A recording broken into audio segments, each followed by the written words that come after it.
오늘 창세기 강해 설교 이제 마지막 날입니다. 야곱의 이야기부터 시작을 했는데 야곱이라는 인물을 우리가 봤고요. 그리고 그 야곱의 아들 중에서 요셉의 이야기를 통해서 우리 인생이 가는 길을 하나님께서 어떻게 인도하시는지 그것을 그동안 쭉 살펴봤습니다. 창세기 50장에서 야곱이 죽었다라고 이렇게 시작을 합니다. 그리고 또 요셉도 죽었다라고 창세기 50장에 마무리를 하고 있습니다. 사람은 다 죽습니다. 어떤 사람도 영원히 살 사람이 없습니다. 창세기 1장 1절에 태초에 하나님이 천지를 창조하시니라. 그리고 나서 인간이 창조되고, 그러나 그 모든 인간들은 하나님 안에서 영원히 살 수 있게 지어졌지만, 그러나 하나님을 거역하는 순간부터 죽음이라는 한계를 가진 그런 생명을 이 땅에서 살 수밖에 없게 되었습니다. 그래서 오늘 야곱도 죽고 요셉도 죽습니다. 그래서 창세기 50장 맨 마지막에는 이렇게 사람의 죽음으로 끝이 나고 있습니다. 인간에게는 모두 죽는 날이 있다는 것입니다.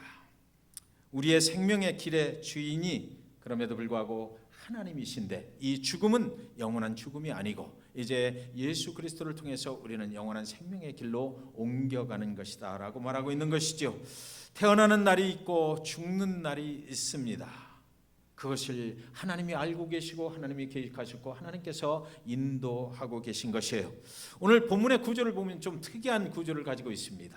그래서 야곱이 죽었다라고 하고요, 50장의 맨 끝에는 또 요셉이 죽었다라고 하면서 이 안에 아직도 살아있는 자들이 있다라고 이렇게 말을 하고 있습니다. 그래서 오늘 우리가 살펴볼 수 있는 부분은 어디냐면, 이 안에 아직 살아있는 자들이 또 요셉이 죽기 전에 어떤 모양으로 그 상황들을 겪어나가고 있었는지 그것을 좀 살펴보기로 하도록 하겠습니다.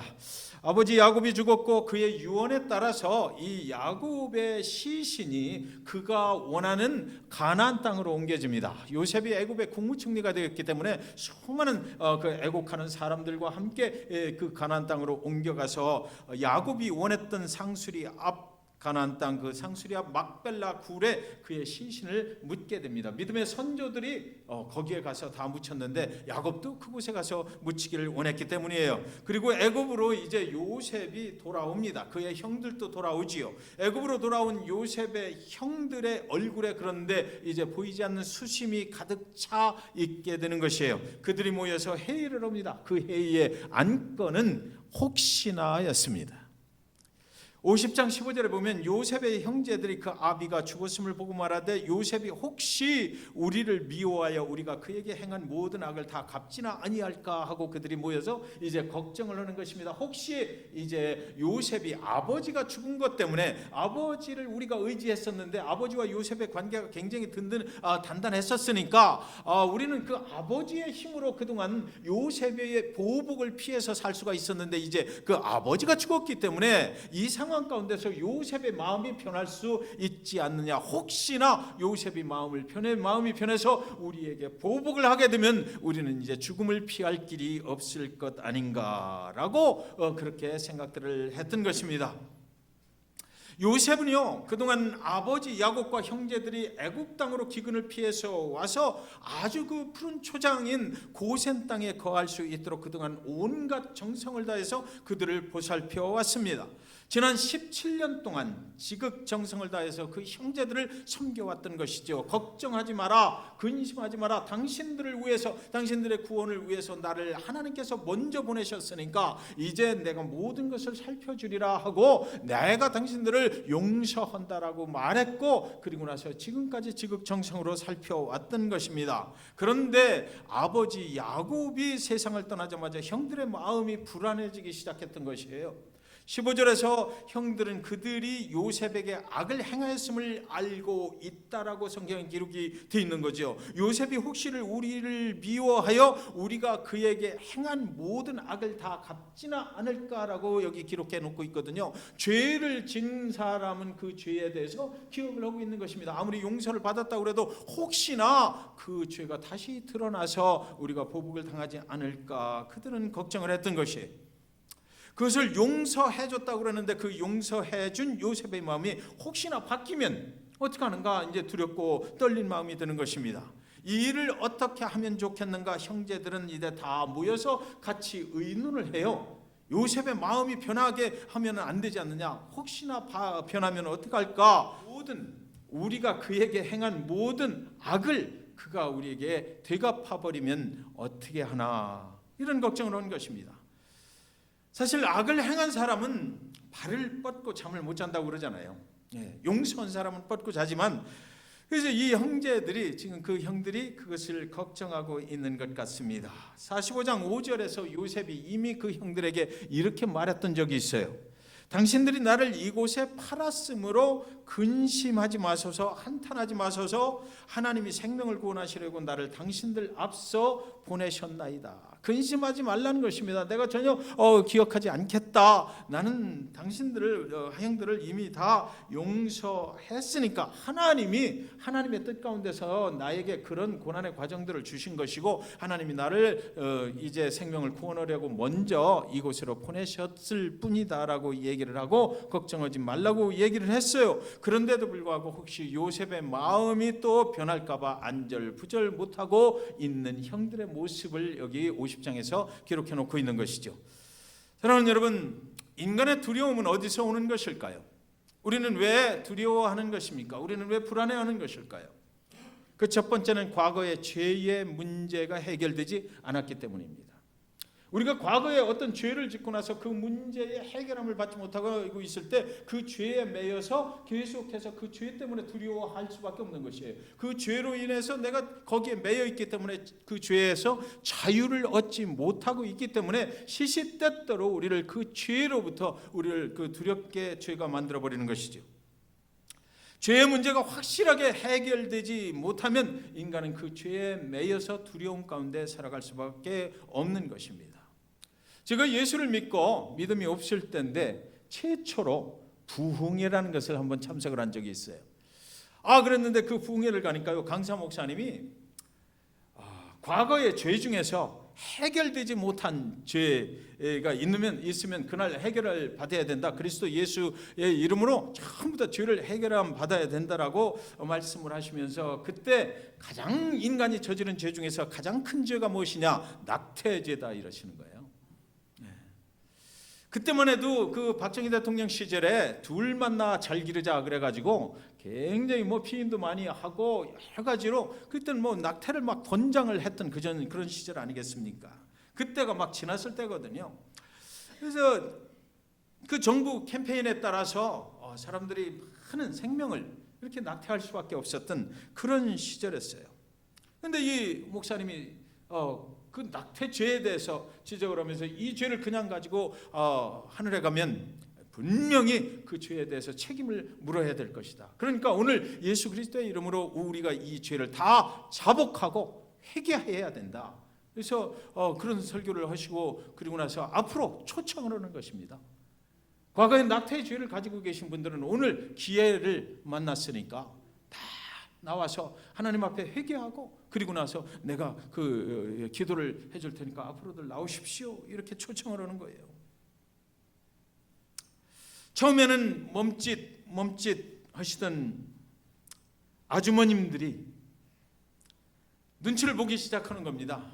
그러더니 이제 한 분, 두 분 앞으로 나가시더라고요. 그러더니 나중에는 그 성전이 전부 다 눈물바다가 되는 거예요. 앞으로 나오셔서 그 죄를 해결을 하고 목사님이 이렇게 기도를 해주고 죄로부터 자유함을 얻었다. 예수 그리스도 그분의 이름으로 모든 죄가 이제 사함 받았다. 저는 그 모습이 지금까지도 잊을 수가 없어요. 그 죄를 들추어내니까 얼마나 두려웠겠느냐고요. 그동안 숨기고 살아왔던, 알게 모르게 지었던, 알고 지었던 모르고 지었던 그 죄가 그날 예수 그리스도 앞에 온전하게 드러내야만 됐던 거예요. 그리고 그분들의 표정은 처음에는 좀 두렵고 떨리는 표정이었지만, 그러나 그것에 대해서 그 시간을 주신 하나님께 너무나 감사하는 마음들로 답변했던 거죠. 이제 내가 그 숨기고 살아왔던 그 죄로부터 해방됐다라고 감사하는 그런 모습을 저는 보았습니다. 형들이 그동안 아버지 야곱이 살아 계셨을 때는 아버지 야곱과 요셉의 관계가 아주 특별한 그런 사랑의 관계이니까 형들은 아버지 야곱을 믿었어요. 아버지가 살아 계실 때는 아무 요셉과의 관계에 문제가 생기지 않을 것이라고 믿었습니다. 그런데 그 아버지 야곱이 이제 죽어버렸습니다. 이제 요셉과의 관계 속에 과거의 죄가 드러날 수 있다라는 두려움이 생기기 시작했던 거예요. 그 과거의 죄로부터 그들은 다시 그 자유로움을 얻을 수가 없었던 것입니다. 그래서 혹시나 요셉의 마음이 변하면 어떡하나, 우리 다 모여서 상의를 하자 그랬던 것이죠. 여러분, 우리가 두려워하는 이유는 두 번째로요, 미래의 불확실성 때문에 인간은 두려워하게 되어 있습니다. 나의 장래가 과연 어떻게 될 것인가? 지금 상황이 이렇게 변했는데 그렇다면 앞으로 나는 어떻게 될 것인가? 라는 그런 확실하지 못한 미래에 대한 두려움 때문에 우리는 불안해하는 것이에요. 우리의 죄로 인해서 앞으로 요셉이 보복을 해올 가능성이 있지 않겠는가? 아직 일어나진 않았지만 그러나 이렇게 가다가 요셉이 갑자기 우리를 보복하게 되면 어떡하나라는 두려움이 그들에게 있었던 것입니다. 그의 마음이 변해서 우리의 죄를 들추어내고 보복을 해온다면 우리는 꼼짝없이 죽게 될 것이다라는 것이죠. 확실한 방도를 찾아내서 그걸 미연에 막아야 되지 않겠는가, 이런 것입니다. 여러분, 사람이 죽었어요. 야곱이 죽었어요. 그동안 의지하고 살던 사람이 죽었어요. 그래서 형들이 그 야곱을 굉장히 의지하고 살았었는데 이 야곱이 죽어버리니까 이제 요셉이 변할 것이다라는, 요셉이라는 사람도 변할 것이다라는 두려움을 가지기 시작했던 것입니다. 사람을 믿고 살면, 사람이 없어지면 그때부터 두려움에 쌓일 수밖에 없는 것입니다. 사람이 사람을 의지하고 살 때에 그 사람을 잃어버리면 우리는 두려움에 빠질 수밖에 없는 것이죠. 그래서 돈을 의지하고 재물을 의지하고 살았던 사람은 돈을 잃고 재물을 잊어버리면 그 순간 두려움에 빠지는 것이에요. 명예를 의지하고 살았던 사람은 명예를 잃어버리면 그 순간 두려움에 빠지는 것이죠. 인기를 의지하고 살았던 연예인들은 인기가 떨어지면 자살을 해버리는 것이에요. 우리가 무엇을 의지하고 사느냐라는 것은 굉장히 중요한 문제죠. 그래서 그것을 잃어버렸을 때 우리는 절망과 낭망할 수밖에 없는 그런 인간의 특징을 가지고 있거든요. 그런데 오늘 거기 서 있는 요셉이라는 사람을 한번 생각해 보십시오. 요셉은 아무리 고난과 역경이 왔을 때라도 그런 절망하거나 낭망했던 적이 없었어요. 그래서 이 요셉은 누구를 과연 의지하고 살았는가를 볼 필요가 있는 것이죠. 성경은 지금 그것을 말씀하고 있다고 저는 생각해요. 그 형들이 이제 그 두려움 가운데서 한 사람을 요셉에게 보내기로 결정을 해요. 그래서 그 사람이 요셉을 찾아가서 말하는데 이렇게 말을 합니다. 50장 16절 17절을 한번 성경 가지고 계신 분들은 펴보시기 바라요. 50장 16절 17절이요. 제가 읽어드리겠습니다. 요셉에게 말을 전하여 가로되 당신의 아버지가 돌아가시기 전에 명하여 이르시기를 너희는 이같이 요셉에게 이르라. 네 형들이 네게 악을 행하였을지라도 이제 바라건대 그 허물과 죄를 용서하라 하셨다 하셨나니 당신의 아버지의 하나님의 종들의 죄를 이제 용서하소서 하며 요셉이 그 말을 들을 때에 울었더라. 그렇게 되어 있습니다. 아버지 야곱의 유언이 있었다라고 거짓말을 하는 거죠. 사람을 시켜서 요셉에게 아버지 야곱이 죽기 전에 이렇게 말을 하셨다라고 이제 시키는 거예요. 근데 이것은 거짓입니다. 왜냐하면 이 50장 16절 17절은 한 번 읽어갖고는 도대체 이해가 안 되는 말로 기록이 되어 있어요. 거짓말은 되게 복잡하게 만들었어요. 이게 복잡한 거예요. 진실하지 못한 거는 이리 돌리고 저리 돌리고 도대체 이게 무슨 말을 하는지 모르게 그렇게 사람을 헷갈리게 한단 말이죠. 진실하지 않은 말은 굉장히 복잡합니다. 둘째로 모든 책임을 요셉에게 전가시키려고 지금 하고 있는 거예요. 그 문장을 잘 보시면요, 당신의 아버지라고 이렇게 얘기를 해요. 당신의 아버지가 그래요. 지금 관계가 어떤 관계입니까? 형들하고 요셉 사이에 벌어지는 일이잖아요. 그런데 당신의 아버지를 통해서 뭐가 어떻게 이렇게 됐다라고 얘기를 해요. 그러니까 형들은 딱 빠져서 제3자의 입장에 서서 야곱과 요셉의 관계 속에 마치 무슨 문제가 있었던 것처럼 밀어붙여 버리는 거죠. 요셉이 마치 뭔가를 잘못한 것처럼 당신이 야곱과 당신의 아버지와 당신 사이에 벌어졌던 어떤 일에 문제가 생길 것처럼 막 이렇게 협박적으로 이야기를 하고 있는 것을 우리가 볼 수 있어요. 요셉이 이 아버지의 유언을 듣지 아니하면 요셉 네 책임이 크다라고 마치 협박을 하고 있는 것만 같습니다. 그리고 또 이것은 말도 안 되는 소리인 것이 분명한 것이요. 아버지 야곱과 요셉이 얼마나 아끼고 사랑하는 사이였는데 아버지가 그 말을 왜 요셉에게 직접 하지 형들에게만 했겠어요? 그렇잖아요. 아버지 야곱이 사랑하는 아들 요셉과 굉장히 가깝게 지냈잖아요. 그렇다면 죽기 전에 유언을 남길 것이 있으면 요셉에게 하지 왜 그 형들한테 요셉이 없는 데서 하겠느냐고요. 여러분, 저는 이런 경우를 굉장히 많이 봐요. 우리 신앙생활 현실 속에서 벌어지는 일입니다. 누군가가 와서 나에게 얘기를 해요. 당신의 아들이 저주받게 됐다라고 얘기를 하는 거죠.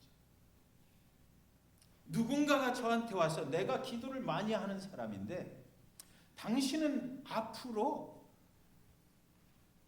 저주를 받게 돼 있으니까 신앙생활 제대로 하시오 라고 얘기를 한다는 거예요. 그렇다면 여러분, 하나님은 그 내 이야기를, 내 아들의 이야기를 그 사람을 통해서 하실까? 나는 예수 그리스도를 믿는 사람이고 그리스도를 통해서 하나님을 아버지라 부를 수 있는 하나님의 자녀가 되고 하나님과 나 사이의 신앙생활을 해나가고 있는 거잖아요. 근데 어떤 알지도 못하는 사람이 어느 날 느닷없이 우리 집에 찾아와서 내가 당신을 위해서 기도하는데 당신이 저주받을 것이라고 이 얘기를 한단 말이죠. 그때 여러분은 어떻게 대응을 하십니까? 그 사람 앞에 헌금 봉투를 내들고 나를 위해서 축복 기도를 해주세요 이렇게 하시나요? 절대로 여러분 여기에 속아넘는 거 하면 안 돼요. 하나님께서는 나에게 관계되는 것은 나에게 얘기를 하시지 다른 사람을 통해서 얘기하지 않으세요. 그렇기 때문에 예수 그리스도 그분을 통해서 우리가 구원받고 하나님의 자녀가 됐기 때문에 하나님께서 나에게 하실 말씀이 있으면 나에게 직접 얘기하시지 여러분 자신의 이야기를 저한테만 하시는 분이 아니라는 거죠. 목사를 통해서 여러분의 이야기를 하시지 않아요. 만약에 그렇게 하신다면은 저한테도 얘기를 하시고 집사님한테도 직접 얘기를 하셔야 되는 거죠. 그러니까 그런 경우가 벌어지면 누군가가 와서 영적이다라는 사람이 와가지고 그런 소리를 우리 집에 와서 하면 뭐라고 얘기하셔야 돼요? 아니 그럼 왜 하나님이 나한테 왜 얘기를 안 하셨지? 이렇게 답변을 하셔야 돼요. 하나님이 나한테 직접 얘기를 하시지 왜 나한테는 얘기를 안 하시는데? 그렇죠. 지금 요셉의 그 형들이 사람을 보내서 엉뚱한 소리를 하는 거 아니에요. 그러면 하나님이 요셉한테 직접 왜 얘기를 안 하셔요?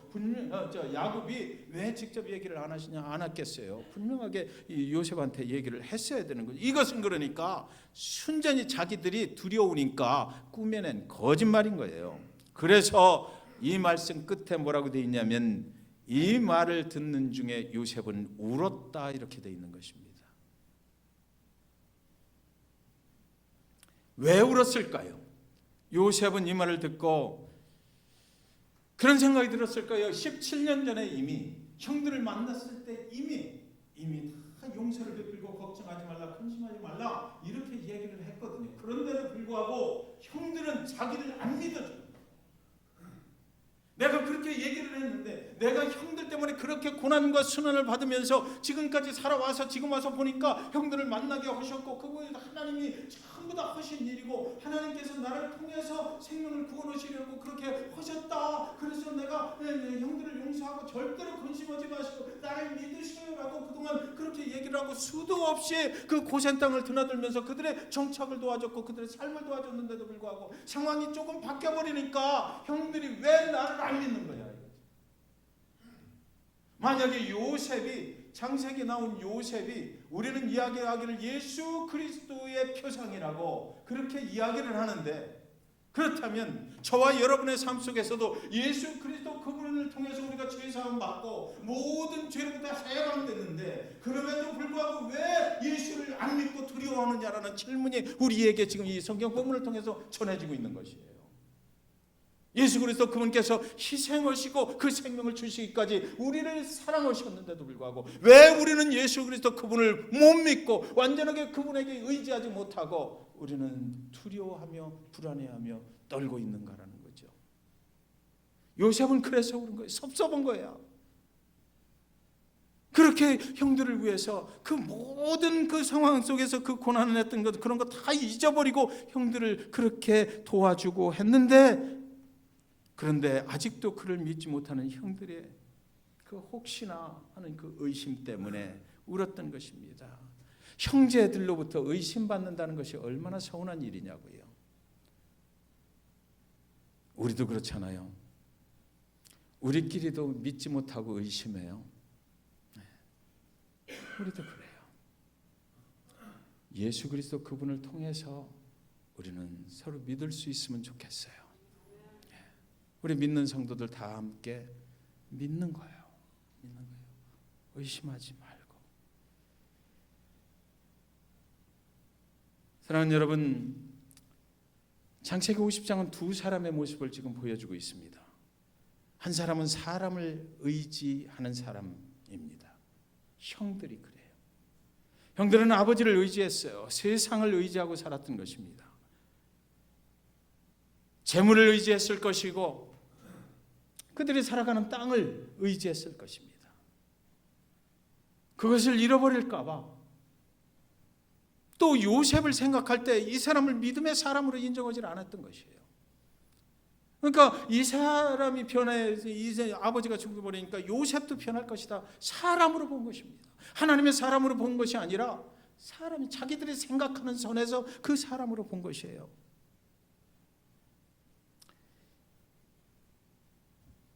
두 번째는 그 두 번째 사람은 하나님을 의지하며 산 사람이잖아요.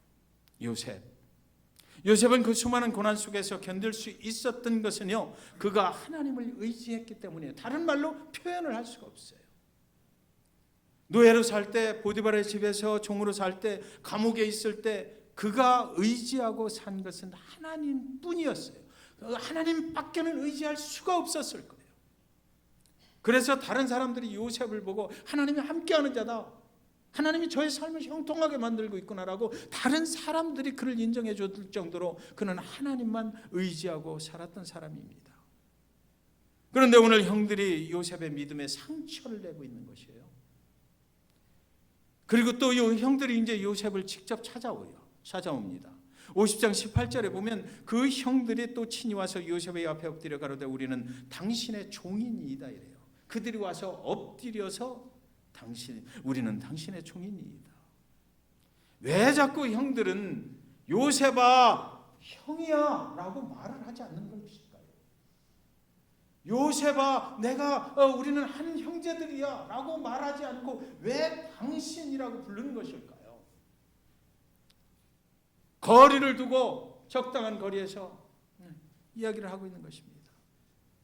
사실 사랑하는 여러분, 우리가 창세기를 그동안 보면서 여러분 생각이 어떠세요? 사실 형들과 요셉 사이에서 그죠?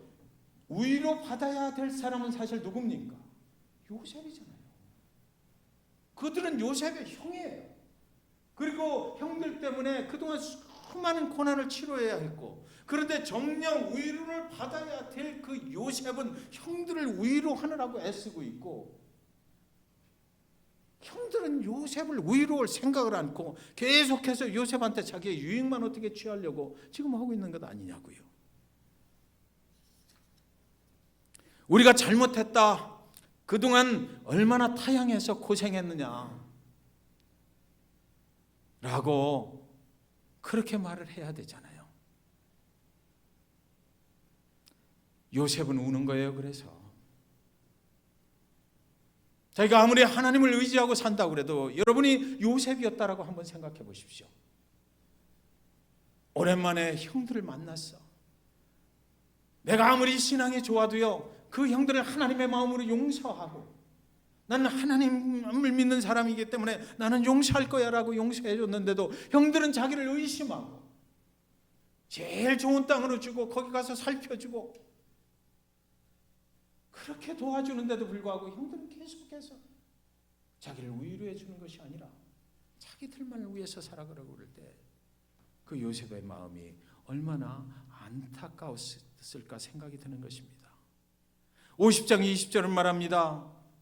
형들은 나를 헤아려 하였으나 요셉도 또 당신들은 이래 버립니다. 지금. 당신들은 나를 헤아려 하였으나 하나님은 그것을 선으로 바꾸사 오늘과 같이 만민의 생명을 구원하게 하시려 하셨나니. 요셉이 말하는 단어 중에 바꾸사, 하나님이 바꾸셨다는 것입니다. 자, 이 말이 무슨 말이냐면요, 형들 더 이상 나를 의심하지 마세요 라고 분명하게 말을 하는 것인데, 나도 보복하고 싶어요 라는 거죠.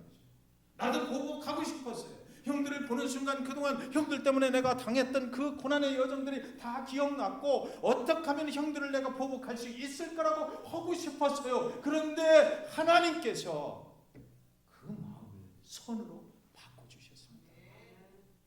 하나님이 바꿔주셨어요. 그러니까 내가 바꾼 것이 아니고 나는 할 수 없었으나 하나님께서 그 마음을 바꿔주셔서 이제 형들을 용서하겠다. 그러니까 만능의 왕이시오 전능하신 하나님께서 나의 마음을 바꿔주셨으니까 더 이상 의심하지 마십시오. 형들과 나 사이에 하나님이 계시다는 것입니다. 여러분, 저와 여러분이 누군가로부터 상처를 입었을 때 그것을 보복하고 싶잖아요. 그 마음을 바꿔주실 수 있는 분은 하나님이시죠. 우리가 할 수 없어요. 그 하나님께서 우리의 마음을 바꿔주시면 우리는 용서하는 것입니다. 그러니까 사랑하는 여러분, 내가 어떻게 하나님을 대신하랴 요셉이 말하거든요. 심판자는 하나님이시라는 것입니다. 우리가 심판할 수 없어요. 그 사람이 나에게 그 많은 고난을 줬다 하더라도 그들을 심판하실 분은 하나님이시지 내가 하는 게 아니라고요. 그러니까 우리는 그런 마음이 들 때 어떻게 해야 돼? 하나님께 맡기는 거죠. 내가 보복하려고 들면 안 돼요. 하나님께 맡기고 우리는 오히려 나는 예수 그리스도의 그 은혜의 풍성함을 따라서 그들을 용서할 수 있어야 된다고요. 사랑하는 여러분, 은혜가 사람의 마음을 바꾸는 것이에요. 그것을 우리는 은혜라고 불러요. 하나님의 은혜를 입으면 사람은 바뀌게 되어 있습니다. 저는 오늘 저와 여러분이 예수님이 우리를 위해서 죽으신 그 사랑의 은혜가 충만하시길 바랍니다. 은혜 입은 자와 다웃게 살았으면 좋겠어요. 그래서 많은 사람들의 생명을 구원할 수 있는 교회와 성도들이 되시기를 주님의 이름으로 축원합니다. 은혜가 무엇입니까? 주님께서 나를 위해 베풀어 주신 저 십자가의 사랑을 우리는 은혜라고 하는 거예요. 교회는 그래서 그 은혜 받은 사람들의 공동체가 교회이거든요. 그 사랑을 받은 자들의 공동체가 교회인 거예요, 여러분. 여러분 한 분 한 분이 전부 다 그 사랑의 은혜 때문에 감사해서 오늘 여기 오신 거예요. 그 받은 은혜 어찌 할 수 없어서 그 은혜의 풍성함을 따라서 어떻게 내가 그 하나님께서 주신 이 은혜에 보답을 할 수 있을까? 하나님께로 나아가는 것입니다. 우리는. 그래서 이런 찬양이 있잖아요. 이 한없는 사랑, 이 한없는 은혜 다 갚을 길이 없어서 내 삶을 드립니다. 섬김받았으니 섬기게 하소서, 사랑받았으니 사랑하게 하소서. 그런데 여러분, 이 요셉이 나이 110세에 또 이제 죽었다라고 성경 50장은 마무리를 합니다. 그런데 여기 요셉의 충격적인 사랑의 모습이 성경에 기록되어 있어요. 제가 그것을 다 읽어드리지는 않고 설명을 드리겠습니다. 야곱은요, 자기가 죽으면 그 자기의 시신을 갖다가 막벨라 풀 가나안 땅으로 옮겨주라, 하나님의 약속의 땅으로 가서 나는 묻혀야 되겠다고 그래서 요셉이 그것을 다 했습니다. 그런데 요셉은 자기가 죽으면서 형들이 아직 고센 땅에 있거든요. 이스라엘 백성들이 400년이라는 시간을 거기서 보내게 돼요. 그럴 때 요셉은 뭐라고 그러냐면 나는 이제 죽는다. 내가 죽으면 내 시신을 여기다가 그냥 묻었다가 400년 후에 너희가 이곳에서 나갈 때 내 해골을 가지고 나가라. 분명히 요셉의 마음속에는 무슨 믿음이 있었어요? 하나님의 약속은 분명히 지켜진다. 그것이 400년이 될지 500년이 될지 1000년이 될지는 몰라도 하나님께서 우리를 가나안 그 축복의 약속의 땅으로 인도하신다라고 분명히 하셨으니까 내가 죽은 이후에 그 일은 분명히 일어날 것이다. 그러니까 형들 여기 애굽 땅 우상을 섬기는 나라에서 살게 될 때 내가 죽으면 더 어려울 거야. 그러니까 나를 지금 갖다 그 땅에 묻지 말고 내가 여기 형들과 함께 있을게 한 거예요.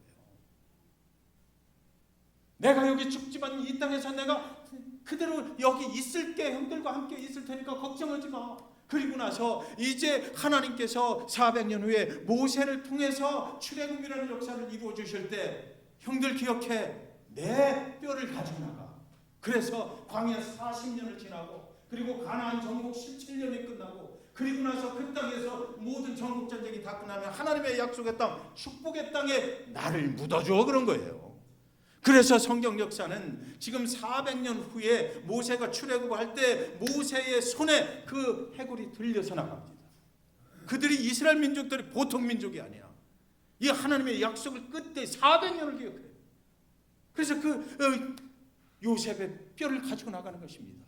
여러분 상상해 보세요. 성경에 기록되어 있지 않지만 저는 생각해 보니까 그렇더라고. 나오자마자 출애굽하자마자 홍해 바다 그 검푸는 바다 앞에서 그 모세의 손에 야곱의 요셉의 그 뼈가 들려 있었다는 거죠.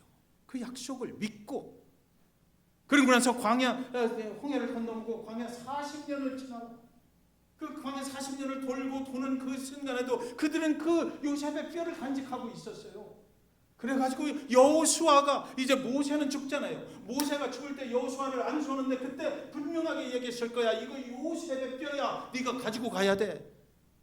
그러니까 그 여호수아는 모세로부터 받은 그 요셉의 뼈를 또 가지고 정복 전쟁을 또 가나안에 들어가서 오는 거예요. 거기서 그 전쟁하면서 얼마나 힘들었겠어요. 그런데도 그들은 끝까지 그거를 가지고 있다가 그 정복 전쟁이 다 끝나고 나서 24장 여호수아 24장 32절 여호수아의 맨 마지막이거든요. 24장 32절에 가면 뭐라고 돼 있냐면 이스라엘 자손이 애굽에서 이끌어낸 요셉의 뼈를 세겜에 장사하였으니 이곳은 야곱이 세겜의 아비 하몰의 자손에게 금 100개를 주고 산 땅이라. 그것이 요셉 자손의 기업이 되었더라 이래요. 총 450년 약 450년 동안 요셉의 뼈를 가지고 그들은 광야 생활 가나안 정복 전쟁을 했던 거예요. 그리고 나서 정복전쟁이 끝나고 거기다가 다 묻어준 거예요. 여러분 저는 오늘 창세기 50장을 보면서 소름 끼치는 게 하나 있어요. 하나님의 약속 정말 소름 끼칠 만큼 불변하시다는 것입니다. 하나님의 약속은 분명히 지켜집니다. 저와 여러분이 이 세상을 떠나도 이 세상을 떠나간다 할지라도 우리 후손들에게 그 약속이 분명히 지켜지는 거예요. 그러니까 오늘 이 하나님의 약속을 받은 저와 여러분이 해야 될 것은 뭐예요? 오직 누구만 의지하라? 하나님만 의지하라. 그분이 하실 것이라는 것입니다. 하나님 한 번 말씀하셨으면 하나님은 분명히 지킬 것입니다. 여러분 그 후에 유다를 통해서 예수 그리스도가 나타나죠. 북이스라엘 그리고 남유다 이렇게 됐다가 지금 저와 여러분까지 지금 하나님의 약속이 이어지고 있는 것입니다. 잭슨빌에 저와 여러분이 지금 살아가고 있어요. 하나님의 그 위대하신 약속의 일부분을 우리는 지금 살아가고 있다. 그렇잖아요. 하나님의 약속이 계속해서 예수 그리스도 나타난다고 하셔서 그 인류를 구원하신다고 하셨고 그리고 또 우리는 그 예수 그리스도를 믿고 지금 구원의 그 온 인류를 구원으로 인도하시는 그 하나님의 약속의 방법 속에 한 툴로서 저와 여러분이 지금 잭슨빌 이 땅 잭슨빌 중앙침례교회의 성도로서 섬기고 있다는 것이죠. 우리에게는 그 사명이 있는 거예요. 모세가 여호수아에게 그 요셉의 뼈를 주었던 것과 마찬가지로 우리에게는 하나님의 약속이 증거되고 그래서 오늘 여기 있는 거 아닙니까? 그 위대하신 하나님의 뜻을 이루어가는 한 영혼으로서 오늘 우리는 70년, 80년을 이 땅에서 사는 것입니다. 우리는 나를 위해서 사는 것이 아니에요. 하나님의 약속을 이루는 한 부분의 사람으로 우리는 살고 있다고요. 데이빗 리빙스턴, 영국에서 아프리카로 선교를 갔던 사람이거든요. 이 사람이 아프리카에서 60세 죽게 돼요. 질병에 걸려가지고. 그런데 이때 그의 가까운 친구가 뭐라고 그러냐면 이 시신을 영국으로 옮겨가면 안 된다. 왜? 그의 심장은 하나님의 부르심에 따라서 이 아프리카에 묻어야 된다. 그래서 그의 시신을 아프리카에 묻어요. 영국에서는 장례식만 해요. 사랑하는 여러분, 우리는 하나님의 부르심 가운데 살아가고 있거든요. 이 잭슨빌에 온 거 하나님의 부르심 가운데 있는 것입니다. 우리의 심장은 어디에 묻히기를 원하십니까? 저와 여러분이 하나님의 약속을 이루는 한 부분에서 우리의 인생을 70년이요 80년이요 90년을 산다 그러면 그 하나님의 부르심은 우리의 심장이 어디에 묻히기를 원할까요? 하나님의 약속의 땅, 여러분의 약속의 땅은 어디예요? 저와 여러분이 그 하나님의 약속을 이루어가는 한 부분에 세워진 사람이라는 것을 분명히 기억하시고 하나님을 위해서 충성하시는, 그래서 하나님의 약속이 나를 통해서 이루어지는 것을 내 세대가 아니라도 우리 후손들이 분명히 볼 수 있도록 그런 복된 인생 사시기를 주님의 이름으로 간절히 축원드립니다.